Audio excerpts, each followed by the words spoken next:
You live in such a nice house, huh? Just so you know, your room is gone. The person who had moved into my home while I was away was my estranged older brother, who I hadn't seen in a while. This new house, where I live with my husband, was purchased by me. Yet, my brother acts as if he already owns it. It's like a takeover, and when I protested, he smirked maliciously. Don't say such harsh things. Someone like you doesn't deserve this house. My name is Sally. 27-year-old freelance designer. I married Bob, who is 4 years older than me, 2 years ago. We met through work, and after dating for several years, he proposed. Bob works for a major corporation. I'm a home-based designer with irregular hours, and since we're both workaholics, we don't spend much time together but maintain a moderate relationship. Our house, a stylish designer home, was acquired at a great price due to my work connections. It's a modern house incorporating our ideas, with a large garden that Bob really likes. I'd love to have a barbecue in the garden if we have kids, Bob had said with shining eyes soon after we moved in. I've often imagined a future living happily with my husband and children. But as we're both focused on our careers, it seems like we won't be thinking about children for a while. My work is on track now, and I feel very fulfilled. Part of why I chose to be a designer was to become independent as soon as possible, besides my strong aspiration. My brother Tom, who turns 33 this year, was always favored by our parents since we were kids, and they were cold to me. They pampered him for being the eldest, and he took it for granted. Tom is not only smart and good-looking, we're so proud as parents, my mother would praise, and my father would agree, saying, he's our pride and joy. Then, they would invariably add, but Sally is.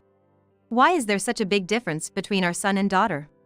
I often felt worthless when they spoke to me like that. Tom, too, looked down on me, flaunting his intelligence and good looks. Indeed, he was popular, while I was just average in appearance.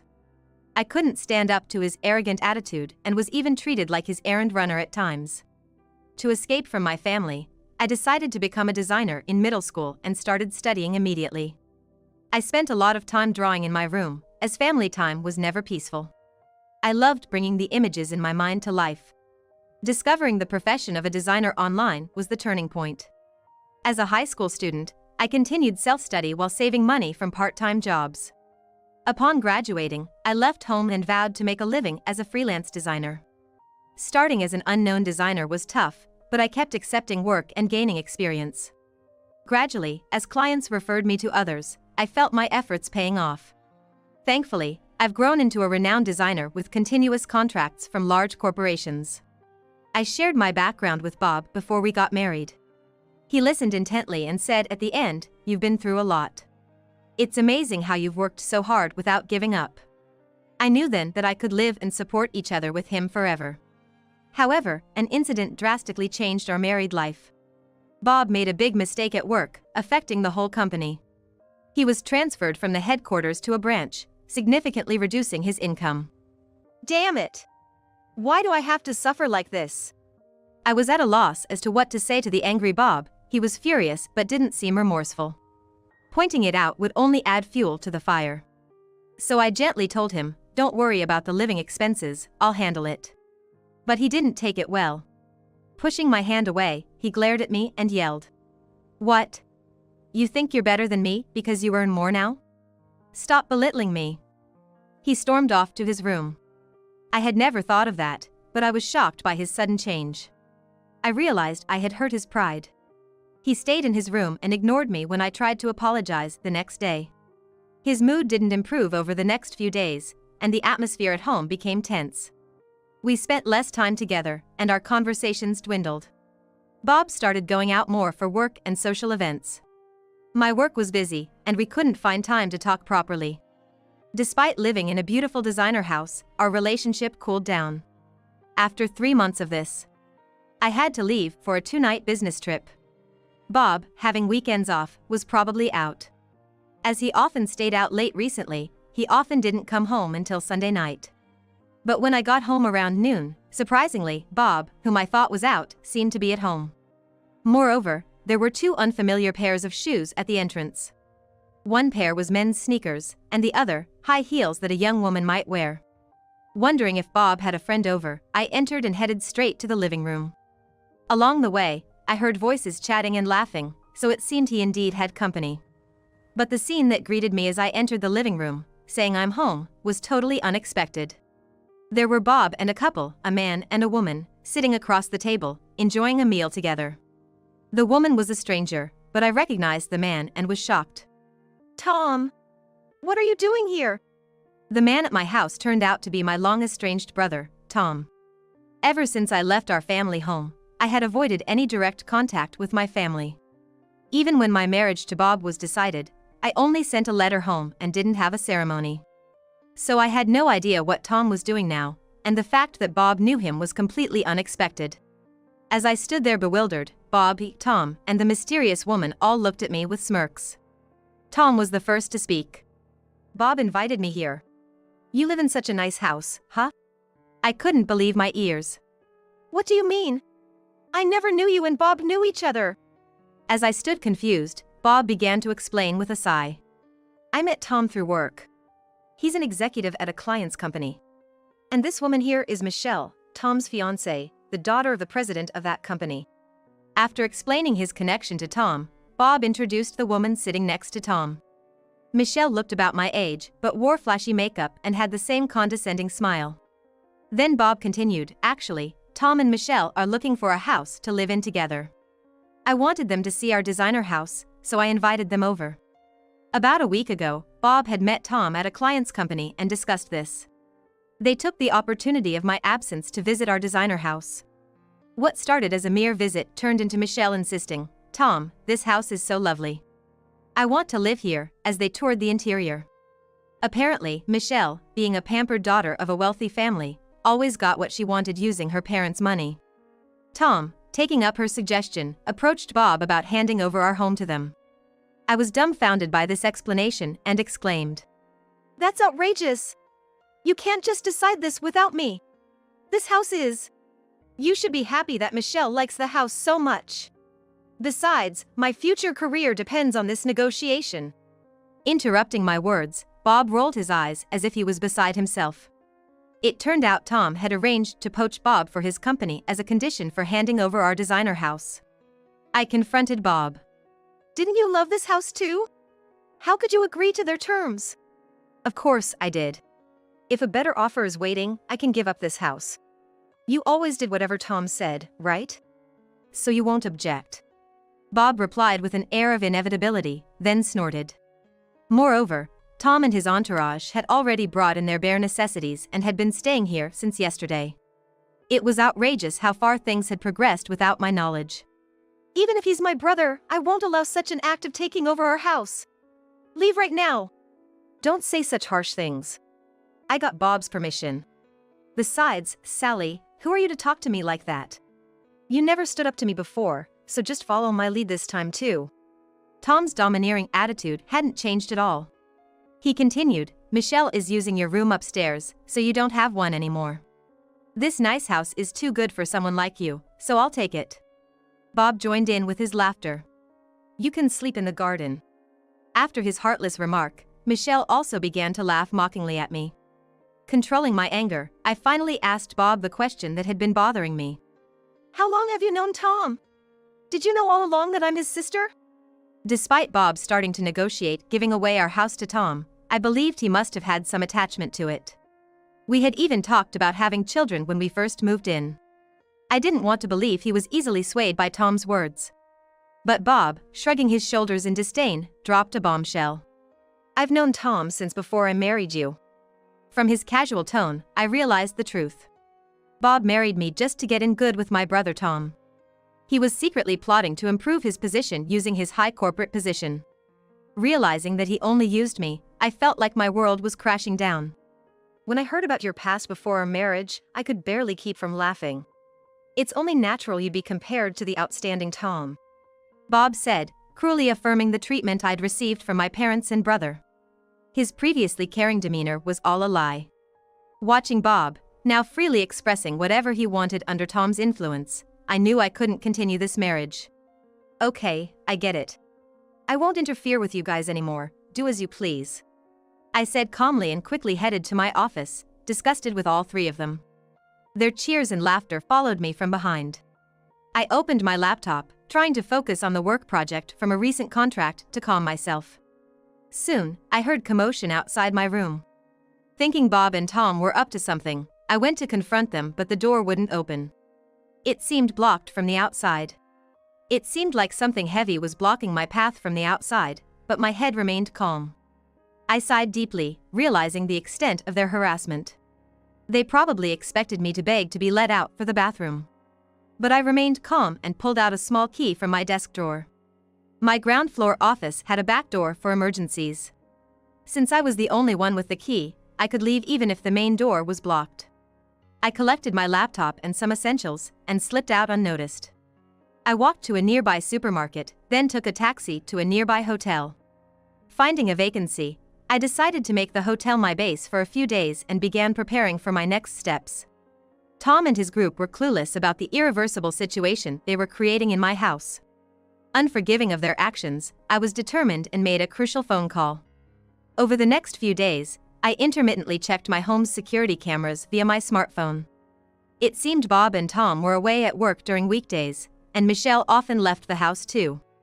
Seizing the opportunity, I returned home once when they were all out, moving the rest of my belongings to a storage unit. As Tom said, Michelle was using my room, and many of my personal items had been discarded. Thankfully, everything I needed was in my office. After that, I moved from the hotel to a short-stay apartment. Since escaping, I've been ignoring numerous calls and emails from Bob and Tom. I wanted to block them but decided to wait a little longer. About a month later, as I was finalizing various arrangements, I received a call from Bob. He sounded panicked on speakerphone, with Tom's anxious voice in the background. Hey Sally. What have you done? Why would you sell the house without telling us? Bob and Tom were clearly frantic, and I could hear Michelle screaming in the background. They were probably in chaos back at the house. I told them calmly. It's not Tom's house to begin with. Plus, I'm the legal owner. I simply decided to sell it and contacted a real estate agent. Don't joke with us. We knew you were the owner, that's why we kept calling you, but you ignored everything. Tom's desperate yell came through. Apparently, when I agreed to hand over the house to Bob, he mistakenly thought that the house became his own, but they must have realized the house was still in my name after I left. It was a house I proudly designed and built myself. Sad as it was to let it go, my resolve didn't waver. I'd arranged for its sale right after leaving, and the valuation was scheduled for today. Change your mind now. Instead of selling it, Tom and Michelle can live there. Tom pleaded desperately. But I firmly replied, that's impossible. Why not? Haven't you guys checked the mailbox for any mail? I asked, sensing confusion on the other end of the phone. During the time I lived with Bob, checking the mail was my task since I worked from home. Bob wasn't in the habit of looking at the mailbox, and neither Tom nor Michelle probably cared about it. I hadn't been back for a while, so I imagined the mailbox must be full. What's this about? Suddenly, Michelle's angry voice cut through. From her reaction, I gathered she had gone to check the mailbox. There should have been an envelope in the mailbox addressed to Tom and Bob. I heard them both gasp as they saw what was inside the envelope. I had hired a private investigator to look into Bob's affairs when I left the house. Bob always said he was going out for work or drinks on his days off, but it was too frequent, raising my suspicions. The investigation revealed his infidelity. They also found that Tom was secretly involved with a woman other than Michelle. The envelope I sent to the house contained photos of both Bob and Tom cozying up with young women, entering hotels. I had seen them before sending them. Michelle must be furious seeing those photos. I can't believe you cheated on me with another woman. I'll tell my dad and get you fired. Wait, Michelle, this is... Tom stammered, probably pale-faced. However, I calmly asked Michelle, who was blaming Tom as if she were the victim. Did you also find something addressed to you? She stuttered, huh? Along with the photos, there should be a list of missing items from the house. You recognize the items on that list, don't you? I continued as Tom and Bob started murmuring, what's that? They had found that Michelle was stealing valuable items from the house. Many of my belongings, which I thought Michelle had discarded, had actually ended up with her. Many had already been sold. Michelle, your actions amount to grand theft. I'll be reporting this to the police, just so you're prepared, I informed her.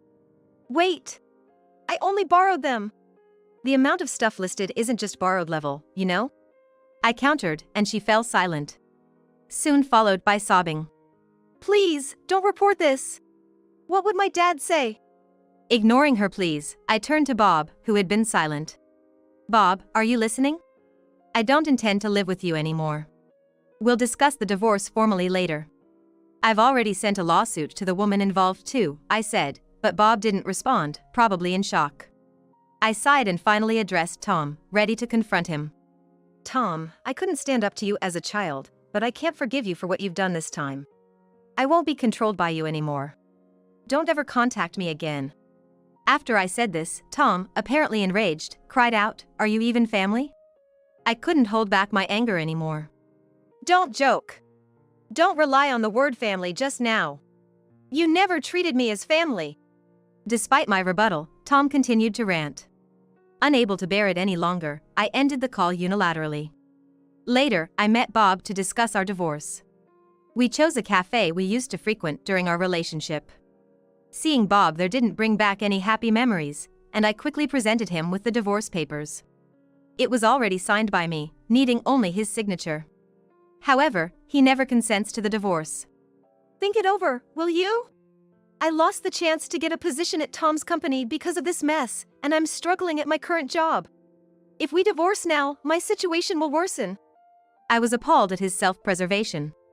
I decided to confront him with a fact. I heard you lied to your affair partner about being single. What? How did you know that? I heard it from her. She was shocked to learn you were married. Since she was also deceived, I've withdrawn the lawsuit against her. I took a sip of my coffee and continued while Bob bit his lip in frustration. Moreover, she's pregnant, Bob. You knew, right? She's upset because you suddenly cut off contact. When I mentioned this, Bob slammed the table. That kid isn't mine. I won't acknowledge it. The other customers turned to look at us. The pregnancy and paternity were between Bob and his affair partner, and I was determined to divorce him. So, I steered the conversation back to our divorce. If you don't agree to divorce now, we'll have to take it to court. At the mention of a lawsuit, Bob's face went pale. Wait, if it goes to court, I'll be fired for sure. When he pleaded, I urged him to sign the divorce papers right there. Reluctantly, Bob finally consented to the divorce. I received a small alimony later. After the divorce, I had another chance to talk to Bob's affair partner. She was certain Bob was the father of her unborn child, as she had no other partners. They were still out of touch, and she was planning to raise the child as a single mother and demand child support from Bob. As for Bob, his whereabouts after the divorce remained unknown. He might have lost his job, but I had no interest in finding out. Tom, whose engagement was broken off because of the incident, lost his position at his company and was demoted. I received a call from my parents once about Tom, but I told them I would have no further dealings with him and would not return home. I will live my life without relying on a family that never cared for me. I felt relieved after saying this. It seemed better to have no ties with my family.